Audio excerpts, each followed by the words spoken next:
Hi friends, ഇന്നത്തെ ഒരു പുതിയ വീഡിയോയിലേക്ക് സ്വാഗതം. വളരെയേറെ ഔഷധ ഗുണമുള്ള ഒരു സസ്യമാണ് കസ്തൂരി മഞ്ഞൾ. കുർക്കുമ അരോമാറ്റിക് എന്ന വംശത്തിൽപ്പെട്ടതാണ് ഇത്.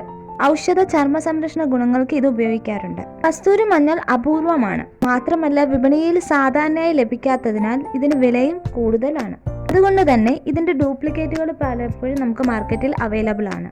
അതുമാത്രമല്ല കസ്തൂരി മഞ്ഞൾ എന്ന പേരിൽ മഞ്ഞക്കൂവയാണ് ഇന്ന് പലരും ഉപയോഗിച്ചു വരുന്നത്.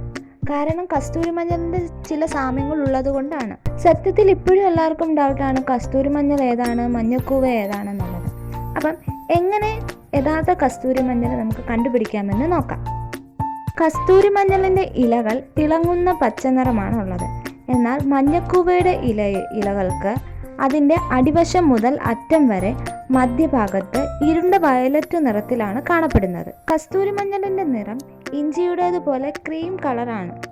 എന്നാൽ മഞ്ഞക്കൂവയുടേത് മഞ്ഞ നിറത്തിലുമാണ് കാണപ്പെടുന്നത്. പേര് പോലെ തന്നെ കസ്തൂരിയുടെ മണമാണ് കസ്തൂരി മഞ്ഞളിനുള്ളത്. കസ്തൂരി മഞ്ഞൾ നമ്മൾ ഫേസിൽ അപ്ലൈ ചെയ്യുമ്പോൾ നല്ലൊരു കൂളിംഗ് ഇഫക്റ്റ് ആയിരിക്കും നമുക്ക് ലഭിക്കുന്നത്. മെയിനായിട്ട് നിങ്ങൾ നോക്കേണ്ടത് കസ്തൂരി മഞ്ഞളിന് ക്രീം കളറായിരിക്കും ഉള്ളത്, ഒരിക്കലും അത് മഞ്ഞ കളറല്ല. അതുപോലെ നല്ല കസ്തൂരിയുടെ മണവും ആയിരിക്കും.